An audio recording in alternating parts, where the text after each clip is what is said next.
2 people have joined now, but at go time, 6 minutes ago, at the bottom of the hour, we had nobody, and I've got about 30 registrants, and I was like, oh no, there's a link broken somewhere. Yeah, like I said, I had a Google. It said this is not a Zoom meet, so it was a Google meet. So somehow I got some wrong link, but that's okay. At least I thought enough to go back in and yes, double I'm glad you did. it. I wonder why you got that Google link. I don't know. Sometimes we got all sorts of things happening out there, and I don't handle all the technical pieces all the time. So. Oh yeah, there's so many different things. Yep. And we stream on several platforms. So I'm live on YouTube right now. If anybody's out there, what's up? JDo on the Cash Compound page for YouTube. I'm on Zoom for the pre-registrants. We got Edgar and Mindy in here. And typically I'm on either or both TikTok and Instagram. I'm not this week. So yeah, normally we're trying to do multiples, and I don't know who has what and how they heard about us. So that's what's going on. So if you can, Edgar, let me know. I know a little bit of Mindy's story here, and we're teaming up very soon. Edgar, let me know what questions, thoughts, concerns you have. I've got slides, but I'll tell you my story if you can unmute and tell me, or you can just type it in. Be safe out there, however you're doing it, of course. And I will walk and talk you through whatever it is that you'd like to ask on this Ask Me Anything. I think I'll also have a co-host soon, Coach Rob. But 9 years ago, someone explained to me how I could save and spend money at the exact same time. I was like, what? When they said whole life insurance. That didn't make any sense. They said wealth building. They were talking about being able to leverage money. And I was like, all I heard was I'm about to die. What does life insurance have to do with any of those things? So long story short, I ended up learning things about money that were true that I didn't know at all. Not only did I not know it at all, I had to unlearn things that I thought was true about money and where I should be putting it and storing it and all that type of stuff.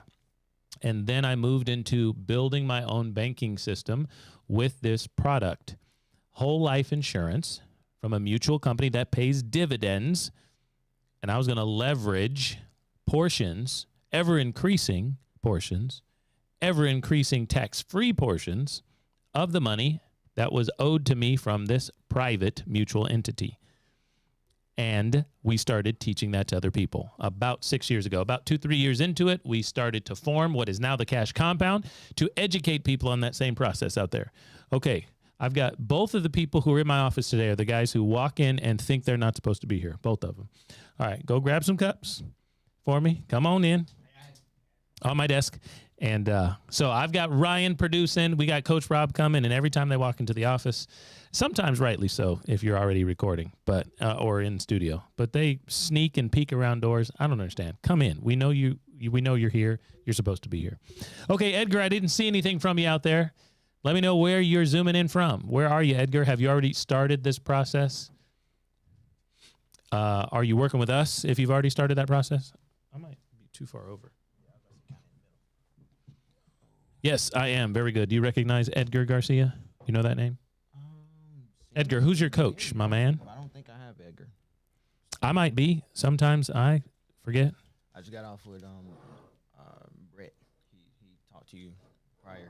He emailed me, texted me something. No. Brett, I'm sorry. Flory. We just got off the phone. Oh, a different Brett. I thought you. Sorry, I thought you said Brent. Oh no. And Brett. Mike texted as well. Okay. You just did my physical for it. What's up, Edgar? Okay. Edgar's my guy. I apologize, Edgar. Okay. I apologize, Edgar. Okay. There's so many folks. And because I don't get to see everybody unless they show up on stuff like this and put their face on, a lot of names come in and out really quickly. So it's hard to recognize or remember everybody unless I'm looking in that one place. You know, when you sometimes go to that grocery store and you see people in your town, you're like, I know that person, but I don't know why. I just had that experience last night.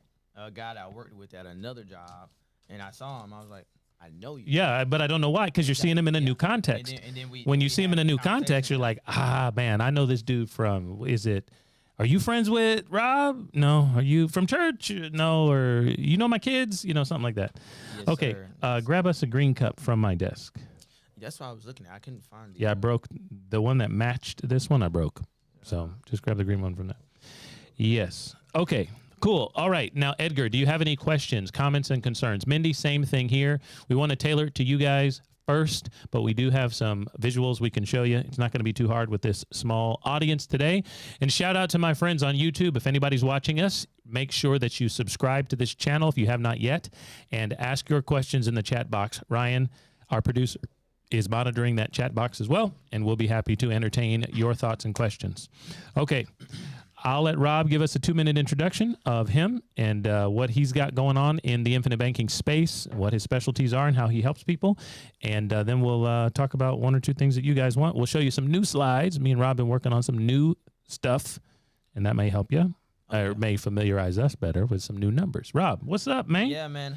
What's up? I actually just got off a cash call, so I would have been in here on time. Normally, I'm running a little bit behind, but I just got off the phone helping an individual, and actually, he said he spoke with Jeremiah, and he keeps calling you Drew. I said, you're meaning J-Do, right? J-Do, right? I get that a lot. Yeah, right. So I just got off the phone with him, and we're going to do a follow-up a little bit later on today because he still has some questions, but I let him know, hey, man, I'm going here and jump on this live. But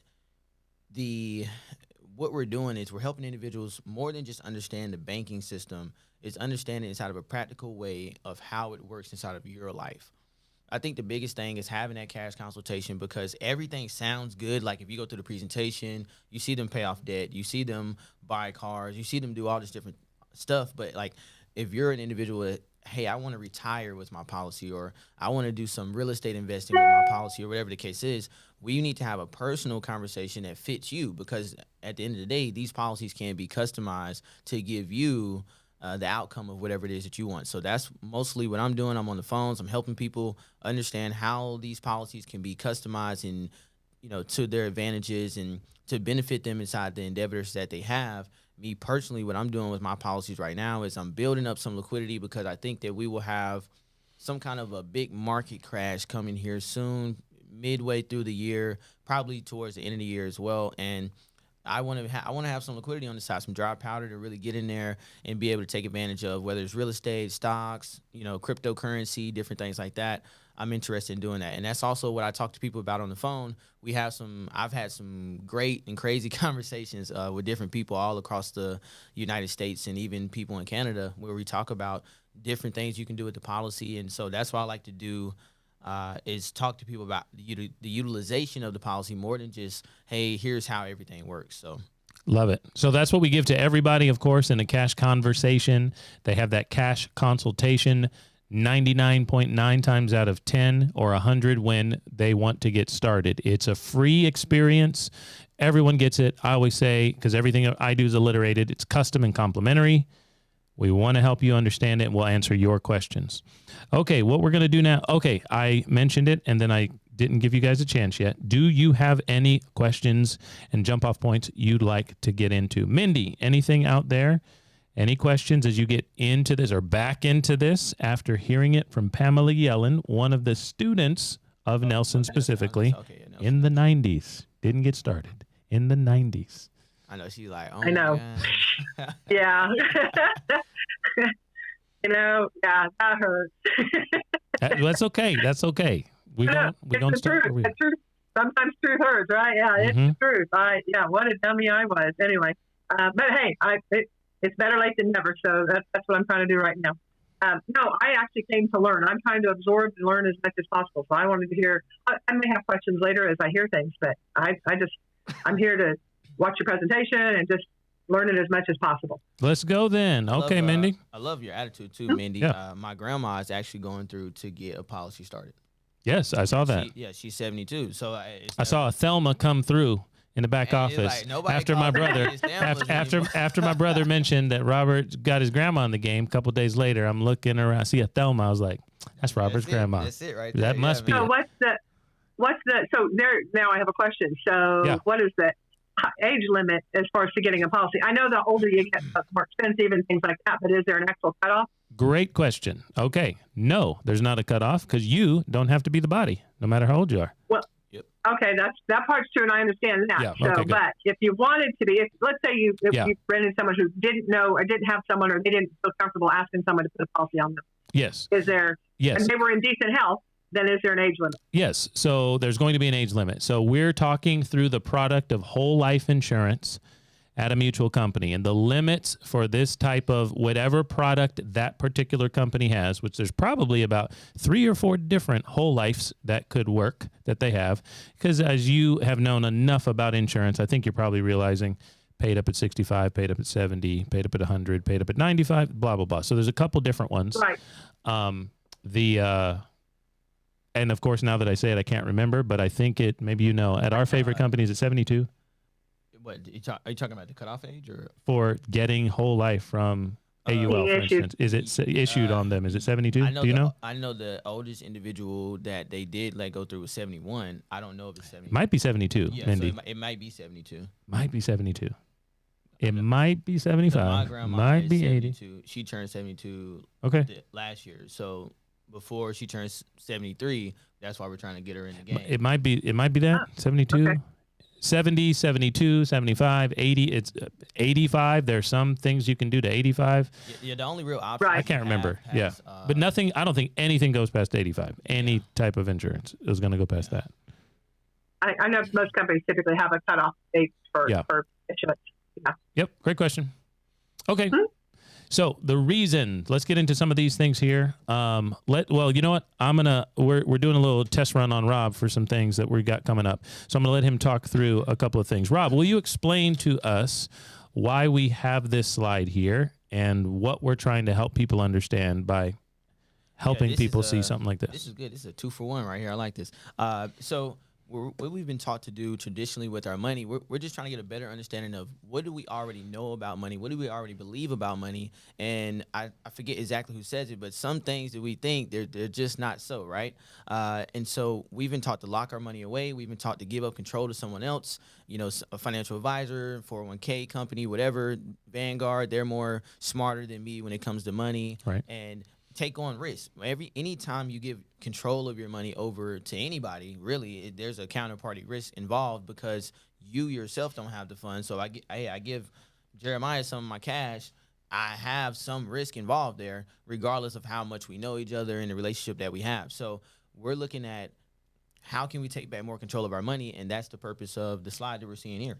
So when we talk about this slide a lot, we can reference it to things that people are not just thinking, but often what they're already doing with money. We didn't come into this conversation in a vacuum. So most people in America have their dollars in things like qualified plans. Mm-hmm. So we can relate that really well to a slide like this because in a qualified plan, ladies and gentlemen, most people mentally think they are saving for retirement. True? That's what they think they're doing, but it's really an investment. And we really want to have the nuances between those two words figured out because many people have locked their money up in an environment, like Rob said, you can't get to it without penalties until a certain, right, you're saving for retirement, but you cannot get to this money. It's going down in value because of inflation, all sorts of issues. And you don't have the control, obviously. Someone else, the fund management or whatever system at HR or whatever's going on, wherever you have your money, 403Bs, 457s, TSPs if you're in the military, those dollars are in someone else's control throughout your entire adulthood and working career, and it's invested in things. That's where risk comes in. It's part of the definition of an investment. So that's what most people are doing, and they're misclassifying that as savings environment. We know a better way because, like Rob said, if you give your money away, there's risk involved unless you've got a guaranteed contract. And the only place you're going to have all of the ideal things around a guaranteed contract when you give your money up or give it away is whole life insurance. In an insurance company, when you give your money up, you're really not because it's going to come back in a big return, guaranteed. It's going to pay out. It's going to grow. It's going to cash flow, income tax free, and leveraging power. So, Kim Butler, does that name ring a bell to anybody? I believe Kim Butler is. I don't think that's the person. If I'm thinking the right person, is she the one in the Rich Dad books? Didn't she co-author things with Kiyosaki? Back in the early days. Is that her? I know her as Kim Kiyosaki. No, that's his wife's name. Kim Butler, who wrote the books with him. I believe. Okay, I keep feeling like there's got to be another person out there, but I think it may be her. So Kim Butler says you need a clue with your money. CLUE, alliteration. Not alliteration for that one. What's it called when you just have an abbreviation? No, help me out.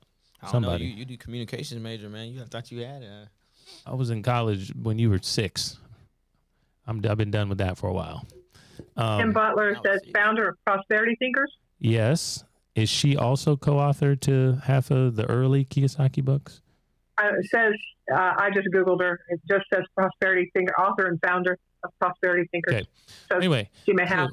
And what is it called when you have I keep wanting to say anagrams. When you have an alliteration, anagrams, what is it when the first letter stands for something? Mindy? I feel like I know this. I knew it until you said my name. Right, anyway. Right. Everybody. I feel like I know. Whoever knows first gets $1. Whoever knows first, Rob or Mindy or Edgar. Okay. Clue. The C stands for control. In whole life insurance, we do have control. L. Acronym. My man. I knew it. I was all right. There it is. I was like, alliteration, abbreviation. And I'm like, I'm acronym. Educated. There you go. I'm telling myself I'm educated. I know this. All right. Clue. C. Control. L. Legacy. U. Use. E. Equity. That's what we've got here. And I've been recently listening to her Prosperity Thinkers podcast. Thank you, Mindy. So I've heard her say that several times. The clue. Okay, where we can have all that is dividend-paying whole life insurance from a mutual company. Let us walk and talk through what that means. All of these words are important. Dividend-paying means that we are utilizing a mutual company's profit share. We get to participate in the profits of that company's hard work and profitability and bonuses at the end of the year. That's what we get.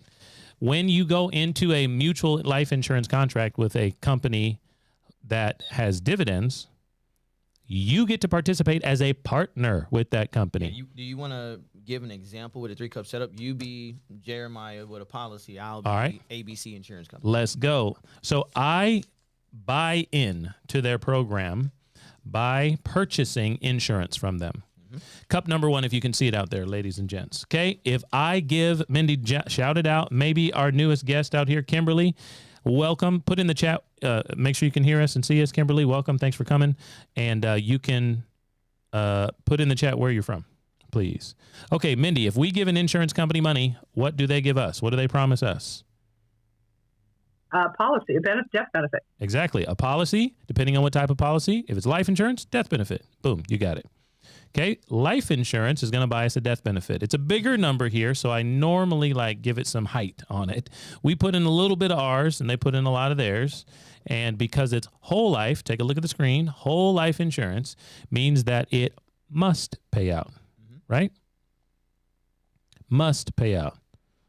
Okay, we got Sparkle City in the house. Let's go. Hopefully you're aware of Saturday morning. I think you did register for Saturday morning. That's why I recognize the name. Saturday morning, we have a live event. Hopefully you're coming down for that. Okay, so we have got a bigger pool of their money that they must pay. Whole life insurance. I must die. They must pay. Whole life encompasses if I die tomorrow, if I die when I'm 105. And there's an ever-increasing pool of equity in it, and that's what we're normally talking about right here, cash value. But Rob is going to help us understand dividends. We're going through what this type of policy is, what it does, what it do, what it means. Every single year, there's an opportunity for me to be partner with them. Rob, help me understand. Yes, sir. So what's going to happen is the insurance company, I'll try to break it down really simple. Their job is to take a small amount of money for you as an individual and turn it into a larger sum of money, here being your death benefit. And it just so happens that because we're taking our dollars and we're buying an asset, this is what the wealthy do. They buy assets and they leverage those assets. We're going to be able to collateralize and borrow against that death benefit while we're alive in the form of cash value. What's happening is in the process of taking our small amounts and turning them into larger amounts of money. So we're not trying to save up our wealth. We're trying to buy our wealth. We bought it. It's much easier to buy it than it is to try to build it all up, right? So what's going to happen here inside of this scenario is as time goes on and they're turning your small amounts into larger amounts being the death benefit, every year they pay a dividend. use this one so it looks like their money. Yeah, okay, this is our money. Yeah. So they'll pay a dividend.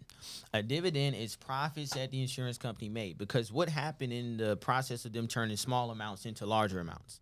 They had to have some kind of arbitrage in between there, right? They're not just going to turn your money into lots of money and just give it all back, right? They're a company. They're going to make profits. And when they make those profits, because they don't have shareholders, so you can't go buy a stock, let's say on Robinhood or wherever you like to, in your brokerage account, you can't buy a stock in this company.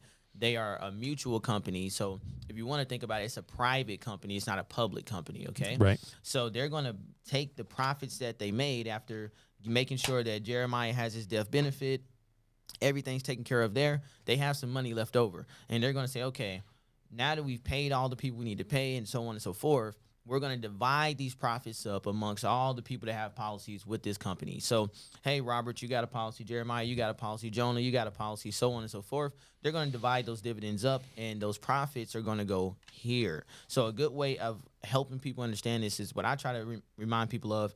If you're familiar with the qualified plan, it's kind of like a 401k match. You put in, so you saw Jeremiah put in his dollars, and then the insurance company came right along and put in some extra on top of that. And where they deposit it, they've deposited inside of premium deposits, which means now those dividends are buying us more of a death benefit, and we have more cash that we can now collateralize. So big difference here with the 401k, and here is what's happening is guaranteed to happen by a contract.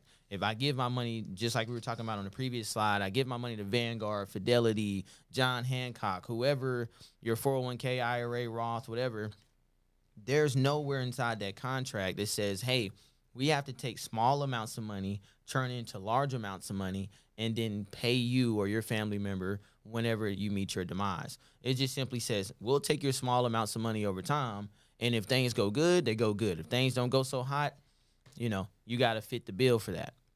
Love it. Big difference here with that, but that is how dividends works. It's a repayment to the policy holders of the profits that the insurance company just made. Love it. So, you guys, any questions on that? I love how finally, after a bajillion times I've done this, we got different color money. So the money we put in that we worked hard for bought their money. You see, this is kind of like real looking money. Cash value is how much of that pool we can get to. And at the end of the year and every year on our anniversary, they'll give us our portion of our profit. And it goes here. But they put it in. But now they put it into the cup that earns and grows. This cup is guaranteed to grow and cash flow. Mm-hmm. Is that making sense? Questions, comments, and concerns. We've got one from Edgar. Okay, we're gonna poll the audience for this one. Edgar says, how fast can you access the cash value? Now, Edgar, I bet you already know the answer, but I would love to entertain and give you a second, because it did not change because you got on this. And if you and I started this conversation, you already know the answer. But how quickly are we going to be able to access cash value dollars from policies that we're setting up and designing for banking? Who knows? Throw it out there, anybody, everybody. We'll talk about it.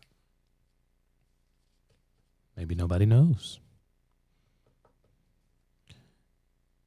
Genuine question. That's one of the things I'm working on learning. Very good. Okay, ladies and gentlemen, great question. If you buy whole life in a traditional environment, go to Jake at State Farm, Flow Up Progressive, that Nationwide dude, or is it the Allstate guy? The guy who always has the Band-Aids on his face. Yeah, he got the dude. Is that Allstate? I think it's Allstate. Yeah, Nationwide is the black dude. The Mayhem guy. Yeah. He always falling out trees and stuff. Yeah, that's that dude. Guy. Okay. Nationwide is the black dude with that super chill, super Barry White deal going on, right? He played a cop in all the movies. Yes. Yeah. Okay, if you buy whole life traditionally, Gerber Life, go to State Farm and buy life insurance. Nobody's out there talking about leveraging the pool of cash value. It'll still happen over time, but we are always talking about in the infinite banking world, we are talking about being able to set these up custom on purpose. The agent or broker needs to do that. Okay, it's not something you can do off the shelf. If you go to State Farm or Allstate or Nationwide.com, it all looks the same. You need an agent, and the website looks like a bunch of old grandparents running through fields with their grandkids like Flonase and allergy commercials. right? That's what it is. It was crazy. I literally just saw that exact image on an insurance. That's what it is. Insurance websites look like Flonase and Allegra and Zysol commercials. Okay. It's saying like, hey, when you get old, you can play in fields with your grandkids. I got allergies. I'm not going anywhere near the fields with my grandkids. All right. We're going to set it up for immediate, Edgar. That's the answer. Immediate cash value access. We're designing the policy on purpose when you come to us and saying, hey, we're going to make sure that there's a portion of the total they owe you that is paid up, paid off, paid for. It's equity right out of the gate. Okay. So different companies have different parameters around that. All the companies we use, there's going to be immediate access as soon as the smoke clears within 30 days. Some companies out there, if you don't use the ones that we use today, they might make you wait 90 days, 6 months, things like that. But if you go to Jake at State Farm, you ain't going to have nothing for years, plural. Okay. If you go get a Gerber policy, years, you won't have anything in cash value. We're going to supercharge this. So some of that risk, remember what insurance is. It's somebody else has the risk. This money is yours. It must be paid out his whole life. You're going to get it one day. We don't want to wait till we're dead. So we're going to make sure it has supercharged now. More than just the fact that it'll take years for it to really build itself is the fact that, think about, have you seen commercials where people were like, yeah, just use them? You know, how would this sound on a commercial? You're sitting down, I don't know, Sunday night football, whatever, and they say, hey, don't you want to buy your next car, your next house, or retire using your whole life policy? Come on down to State Farm, Progressive, whoever. We can help you out. That's a heck of a commercial. Now, it would sound a lot better than that, but that's a heck of a that's a heck You of had the words right. I was like, okay. You see what I'm saying? It kind of got you like, oh, okay, halftime show. Right. And I get to become my own bank. So when you think about it, the reason why is because those policies are not designed to do that at all. The policy will never really build a substantial amount of cash value for you to do the things that we're talking about doing. I was speaking with a lady, and she's like, yeah, I've had this whole life policy for like 20 years, and there ain't no real cash value. Right. I can't do anything with this or whatever the case is. And I was like, yeah, I had to explain to her, well, that's because how we design the policy and how we go about utilizing the policy is in a little bit of a different way. We're utilizing it as a banking system, so we make deposits in a different way. We're looking to, treat it like a banking system. And more importantly, is that the customization of the policy allows us to use it immediately and grow cash value at a faster rate. So you're not buying houses, cars, and so on and so forth unless you're somebody that had a whole life policy for a very, very long time. Right. So here's another way to look at it. We'll get more technical if you want, everybody out there who wants to ask any questions. Oh, Mindy, go ahead. I was going to say, is that because of the cost? So different companies have there's a cost of not what you pay for it, but what their costs on their end. No, actually. No? Okay. No, it's all about how much equity we put into it. Let me give you the non-technical example I was about to say. This fits. Okay. What is the cost for this policy? That's the premium. Okay. We don't know the number, but let me make up a number. We're going to go into the life insurance store and we're going to buy $20 worth of life insurance. I'm sorry. We're going to buy $15 worth of life insurance. Okay. We're going to buy $15 worth of life insurance. We go to the register and we check out and they say, that'll be $15. We're going to pay $20. So Mindy, what do they owe you if you pay $20 for something that costs $15? $5. They owe you change. Right. That's what we just did. We built it on purpose, non-technical, obviously. We built it on purpose, so you overpaid for what then you had to, so you got change within the deal. That's non-technical. Yeah, that equity, paying down faster on your mortgage or your car note. You're hitting that principal balance plus the interest that you would be paying. So kind of like inside of your policy, the terminology is overfunding the policy. I give a perfect example is when I first started, I was 22 years old, paying $300 a month. I can't tell you how many different agents I talked to prior to coming across the person that could help me get started with infinite banking the correct way. And every agent did not understand. I knew right up front that they didn't understand what they were talking about, or they couldn't help me because everything sounded the same. It was like, pay as little as this and you get all this. or you can get all this for as little as that. And I'm like, that's not a banking system. I'm thinking about the money that I save on a routine basis, I need to put it inside of a place that grows and is also safe. I'm not trying to put in $20 a month and have something that I never can use until I die. And in which case, dead people don't need groceries and cars and shoes, right? So in terms of that, is I understood that why I need to put in, I want to put in more than just the cost of insurance. I'm trying to fund my policy like a bank, like my savings account. So I started off, I was 22 years old. I did $300 a month. Fast forward now, I got about 5 policies, and I do a lot more than what I was doing before.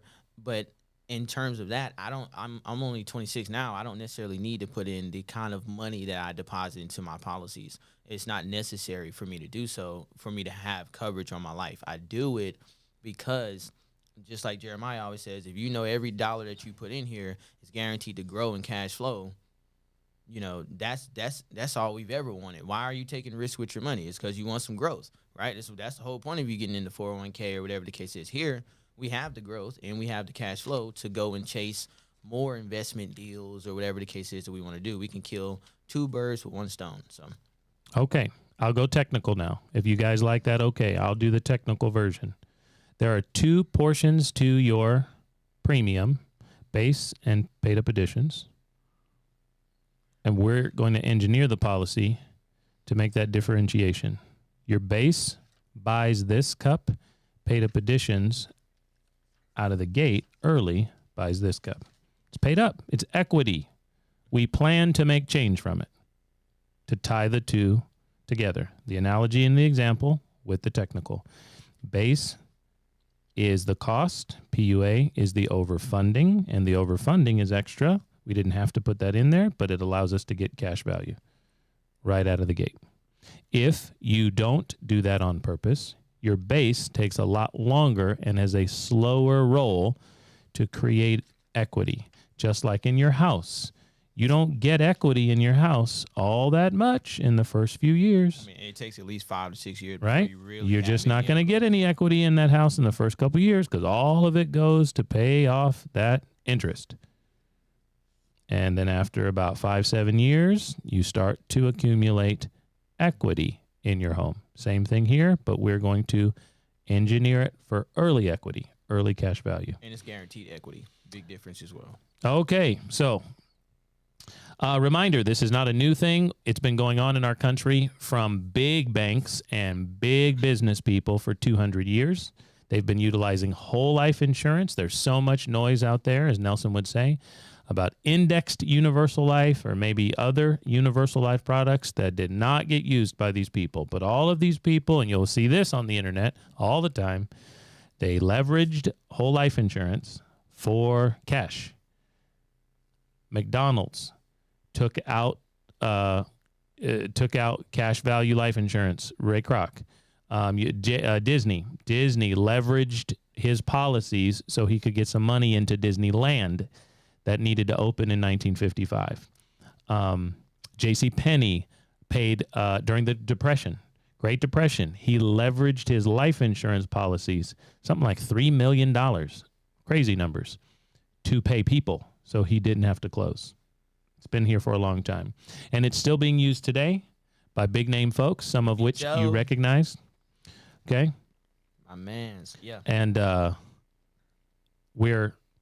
who is Doris? Doris Christopher. Who knows? I hate my ignorance here. What did she? Anybody knows? Pampered Chef. She leveraged her life insurance so she could keep building her Pampered Chef business. Okay, but your bank also uses this money as well. Okay, your bank, Tier 1 Capital, as it's called. Banks buy whole life insurance on vice presidents, and that's why everybody at your bank has a vice president on their name tag. Because your bank and my bank, wherever we normally put our transactional dollars, it's a good way to think about it, transactional dollars. I don't save my money in the bank. I just put my transactional money in there. USAA for me, right? military brat. Here, man. Yeah, same thing here. I got that platinum rewards. Okay. Well, I don't have that one, but okay. So you can look this up in the U.S. Bank, whatever it says in the bottom corner. I can barely see it because of the way my screen's set up. Okay, there's other types of life insurance: term, universal, variable universal, and indexed universal life. Reminder, your bank never used this, and indexed universal life did not exist until 1997. There's a reason why we say, and why Nelson Nash, founder of the concept, says you should not use universal life products, and I'll explain it to you in the 3-cup setup. It's because it's not guaranteed to grow in cash flow. Index universal life is an annual renewable term chassis, so every year the cost to keep your insurance goes up. The cost premium to keep your insurance death benefit goes up. So even if your premiums are level, the cost is rising each and every year.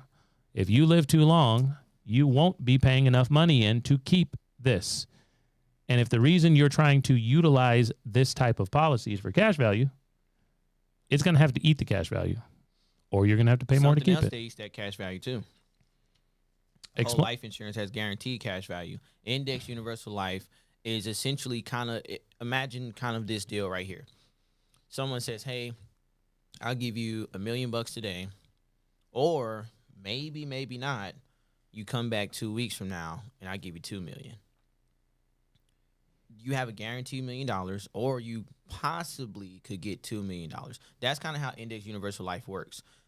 There's a probability where you get less than $1 million, because instead of you having guaranteed equity, you're essentially gambling your equity on the index. So if things are doing good, you're going to be gaining cash value because the market is going up. If the market goes down, you don't have any gain at all. So that's even if the market flatlines. So if, let's say, stocks or whatever, it doesn't crash, but it just kind of stays the same all year. You didn't make any money that year either. What did happen is they still had to do trades, okay? So there were still calls and puts. And when that happens, they have brokerage fees and what's called swap fees. So anytime you go in and out of the market, you pay a little bit to get in, you pay a little bit to get out. And the insurance company's not incurring that cost. They're going to put that cost on the policy holder. So it takes all the risk from the insurance company, and it actually puts it back to the policy holder, which is the complete opposite of how whole life insurance works. Whole life insurance says, hey, I give ABC insurance company $1. All the risk is now on them because they have to give this money back to me, plus more, guaranteed by contract. Index universal life policy, the contract is telling you, we're not actually guaranteeing you these numbers that you see on here. These are projections of what could happen potentially. You could have more cash value than just that whole life policy you just saw, or you could have way less cash value than with that whole life policy you just saw. So we want guarantees, because when I just looking at the previous slide, how could JCPenney, Walt Disney, all these different individuals, majority of those people were all business owners, right? How can you operate a business off of maybe not? The problem is that's why they needed to dip into it, because everything else they had going on, JCPenney, Great Depression, was a maybe not in 1929. Yep. Well, it became a definitely not, except his life insurance, which still paid dividends out on top of the guarantees. Big deal. We just wanted to help you understand that. All right, let's look at some numbers. You guys want to see some actual numbers? Let's do it. Okay, what we're going to do here is we're going to finance a purchase by borrowing from Cup 2, the green one. And that purchase could be anything, but in our example here, it's a vehicle. Most people need vehicles. It's a very universal thing, and so let's utilize our policy and leverage OPM. Remember, our dollars are these green ones. We worked hard for them, we put them in the system, and we bought the insurance company's money. Now we can borrow the insurance company's money. It's got our name on it, so they don't ask us questions. They owe us tons and tons, so we're going to leverage. Let's put a 50 in there. We got a 50 somewhere? I got hundreds. All right. Big Ben. He's just high rolling over there, okay? We are going to take $50,000 against our policy starting in year 3. Can everybody see that? That is in the 1, 2, 3, 4, 5th column. I'll zoom in just 1 second. But what we're looking at here is we're looking at a policy example. We pulled out numbers from the illustration and some of the guarantees that they promised us to actually finance a vehicle. Let's dive in. Okay, same chart, different colors. Same chart, first 8 years. This person happens to be an age. That's irrelevant. We're trying to use cash. And if Mindy or Rob or me or Edgar goes to the car store, it still costs $50,000. It doesn't matter that this person's 47. We got it? Who cares about that part currently? We're here for cash. This person decides to do $2,000 a month. Now, I have a feeling that all of Mindy's money, all of Edgar's money went into the bank last year. Every dollar you made went into the bank. It was probably way more than $24,000. But most of that money's probably gone. So how much of that money this year would you like to keep? Maybe it's $24,000 of that. You made $100,000 last year. We're going to save 24% of it in an environment that's going to grow in cash flow. Okay? So you pick that number. It doesn't matter that it's $24,000. There's an immediate cash value use because of the way we design this policy. And of course, there is a death benefit. But that's not enough in year one, immediate use within 30 days to buy the car that you like. Or maybe you just don't need one this year. Mm-hmm. So after going to work, going to bed, not working harder, not taking any risks, not doing anything stupid, anything like that, you're just paying your premiums. In the third year of your third deposit, there's enough for you to get the car you need. That's what we've got in this car purchase column. Everybody see that? We're going to borrow $50,000 from it. Okay, Robert owns the car that I want to drive. I want to drive a Bentley, so I think that's just enough for my down payment. I think that's it. I was about to say, this ain't Bentley. Okay, so I give him the money. I get the Bentley, right? He had a Bentley. He had a used Bentley. I was about to say, I don't got no car to give you. Okay, he had a used Bentley that I bought from him, okay? Now, I borrowed from my own banking system. So what I'm going to show you here is my efforts to treat it like a loan and a bank for repayments. Not required. If I take $50,000 out of the game and drive the Bentley off a cliff, my beneficiaries will collect everything left. Everything left minus $50,000. I took it out already. I borrowed it early. Got it? If I jump out of the Bentley and I die and the Bentley's fine, then they'll get the rest and the Bentley. They'll be a little happier. That works out good. Okay. You guys got it? So that's my policy. And I'm going to treat it like a bank because I borrowed from it. So in this example, we've got $800 and some odd a year that I pay back to my policy because I always pay back banks. I just happen to be the owner of this bank. Yeah. So 10-2 is going in every year for 6 years. And let's add all the numbers up. But does everybody understand? I pay off my own loan to myself and my own timeline, even though I didn't have to, because I like to treat my money just as important as I was treat other people's money, put some interest on it, and keep that money compounding and growing. Notice that I did not withdraw anything from my red cup, policy premium deposit column. Over the course of this amount of time, I put in premiums totaling $148,800. It's what I came out of pocket. I was working hard over the course of that 8 years, did not work any harder, worked normal, did not take any risk, anything like that. I also replaced 50 with 61.2, which is what I normally would have paid Mr. Bentley, Mr. Ford, Mr. Mitsubishi, but it went back into my system because I took out $50,000. So my net injection over the course of 8 years into this policy is $160,000. Some of that was loan repayment, some of it was premium. And how much money do I have at that particular point in time? Cash value is $132,603. Everybody understand?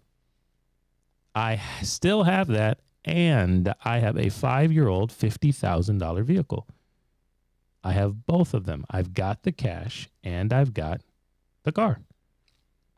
Let's do it again. And let's, over the course of time, continue to buy cars. In year 9, I borrow $132,603. I borrow $55. I pay it back at about an 8% interest rate of $11,250 per year. It's a number that I made up, worked for me, while I continued to put money in my policy. $57,600 went in as premiums. $67,500 went in as a loan repayment plus interest because I took out $55,000 for an injection of $70,100, but I had $85,000 of growth in my cash value. And why is that?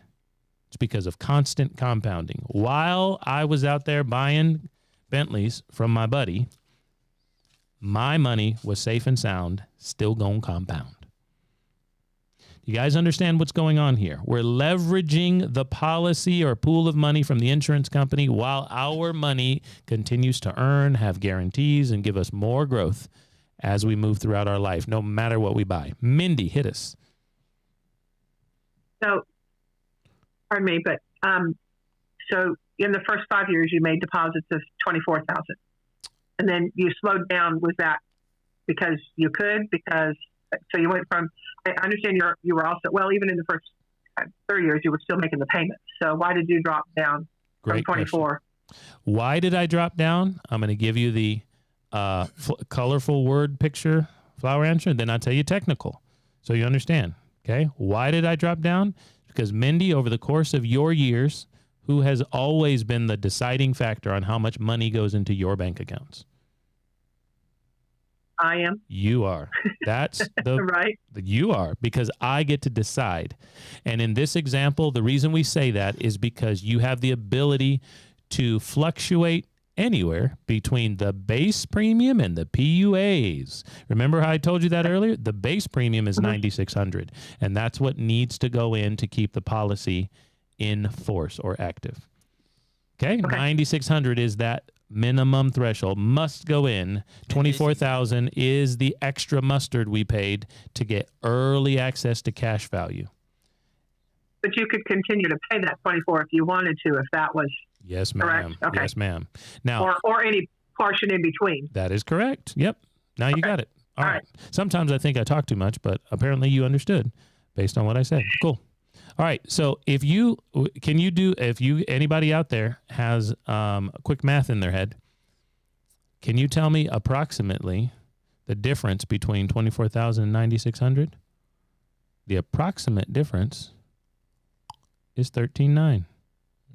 See, that's what we were talking about to Mindy earlier. We're going to overfund this policy that requires 9,600 with all this extra so we can create this change.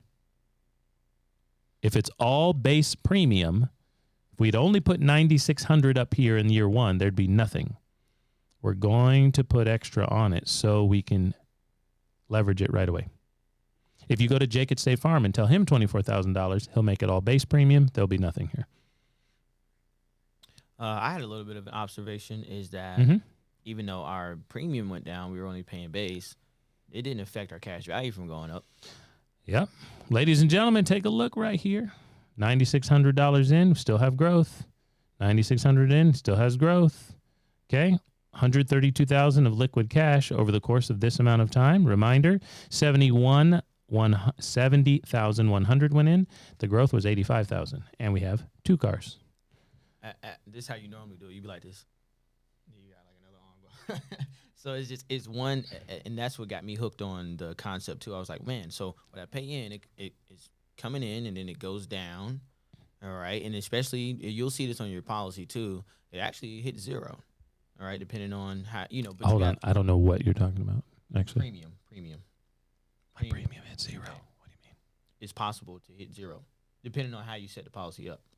It can start out at an amount. You don't have any of your policies like that? I want you to explain to me what you're saying first. Okay, so for an example. Before I answer that question. I have my latest policy is a pay to 70. Okay. So I will pay until I'm 70 years old. Yes. And then when I turn 70, I will have 0,000 that I pay, but my cash values continue to go up and my death benefit continues to go up. That is quite a bit different of a picture than what you said, but yes. So, okay. But the number that you put in, it stays the same and it can decrease over the course of your life. The number that you're taking out is constantly going, I don't know, you do something like this, something like that. Okay, remember, every dollar we put in cup one, policy premium deposit is going to compound. Even if you have a paid up policy, as we were talking about a little bit with Mindy earlier, paid up at 65, paid up at 70, paid up at 95, paid up at 100. It means you don't have to put money in after that. Policy's paid for, but it still has to grow till you die. It's still going to earn dividends each and every year till you die. Okay, so in this example here, we have bought a car, we have put money back in, paid for it, but we have growth beyond what we have contributed. And it just keeps going on. If I can back up, it's too small for us to go into, but in live experiences, we hand this paper out. We continue to buy 2 more cars. And over the course of financing a $60,000 car from $218,000 worth of cash value, paying it back with interest, we end up with $96,000 of growth. We buy a new car here. We put in a certain amount, way less than this, but we have $105,000 of growth. Can you imagine how much money that you and I are normally wasting away because we finance and we borrow other people's money? Oh, the next couple of slides are great slides. Okay, and with this, I think we'll kind of close it out and ask for the last round of questions before we let you guys go. Remember, the reason we're doing this is because of constant compounding. The liquidity, the privacy, and all that is really great, but we've kind of focused today on how we can leverage because of cup number 2. And when we want to buy something, if we are a debtor in this case, an example, that means we've got to borrow someone else's money to pay for our purchases. And once we're done paying them interest, we are back to zero. And what's interesting about this, we don't have those, and we just go back to zero. We just have here, which is not premium deposit, it's just like a regular deposit into your checking or savings, and you give it out, and now there's nothing there, or you just go back to whatever. So if you had, let's say $10,000, you use 5,000. Well, you only have that other $5,000 that's remaining there, but you don't ever recoup the full 10,000. And this is no different in this example here of a saver. And this is how a cash buyer would work. This is how Dave Ramsey fans would work. Who I was, what I was doing. I work hard, I save up my money, and when I buy something, I go back to zero. And then I save up for the next thing that I want. Maybe it's a home purchase. A lot longer of a savings struggle, a lot longer of a time, and when I buy it, I go back to zero. No payments, no interest goes to third parties, but my money is gone. Can't work for me anymore. How much money do you think you realistically spent doing that method? I was broke for a long time, so who knows? So luckily it wasn't at a point, it wasn't at a point in your life where you're making a bunch of money. Oh no, I was not making a bunch of money. No, at all. But I would say for me, I got out of debt when I was 23. Same thing here. Okay, got out of debt at 23, and I did not start a policy until I was 32. So 9 years of cash for me. 9 years of cash. Yeah. That's a lot of transactions. And we want to help you guys understand that when you're borrowing against an appreciating asset, when we're utilizing OPM, when we are buying our wealth in whole life insurance, we're borrowing against an increasing amount. It just keeps going up. We don't go back to zero. That's why the car example makes so much sense to us when we see how these numbers are growing. We remember that our contributions to this policy, our premium, are guaranteed to grow in cash flow. We get to borrow against them for cars, pay it back to ourselves while our money continued to earn. We borrow against it for houses or whatever, education, family fun, investment opportunities, but we're not going down to zero ever. We're going to get it back so we can. Because our dollars continue to climb. Good. That was nice. That was nice. He tried. We're going to get it all back. I don't think anybody saw it. Okay. Just see it out there. Ladies and gentlemen, that's what we have for you today. Hopefully that was helpful and just cleared up some things and maybe a slower environment. Remember, if you want to get into a conversation with Rob about getting your own policy started, I'm going to drop his link in the chat.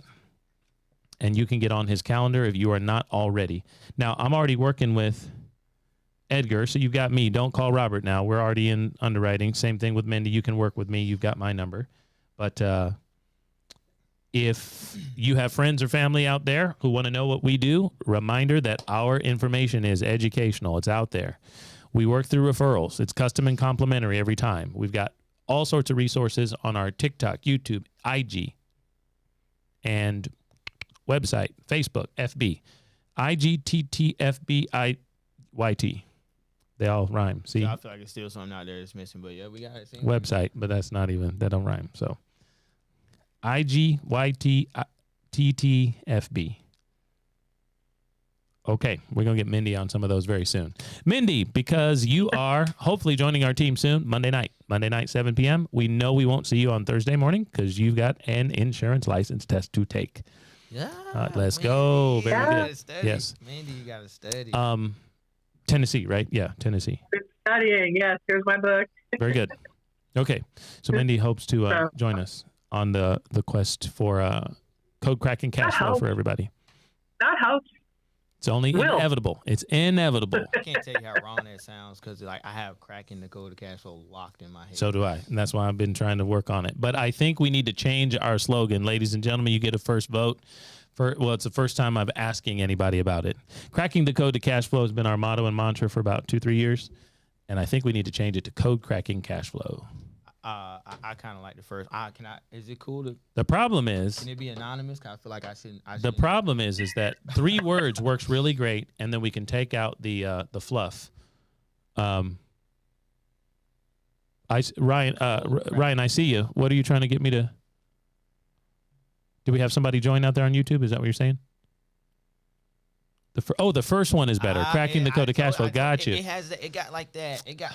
I don't know. Code like cracking cash flow. Christmas jingle or something. It just sounds right. I don't know. Code cracking cash flow sounds like I got to do some work or something. Or code cash flow code. I think it was. Okay, can you say it 3 times fast? Cash flow code cracking. I think that's what I changed it to. But I'm floating it around. I asked the boss guys. They ain't even around here. I'm the only one who works here. And they didn't respond yet. So we're working on it. Thank you guys for being with us. Remember, subscribe on our YouTube channel out there. We look forward to talking to you guys. Keep messaging us. If you're already working with us, just keep that conversation going. Any other questions, concerns, comments before we go? Thank you for your time. Okay. Thank you guys. Thank you Peace. so much. I appreciate you guys. Yeah.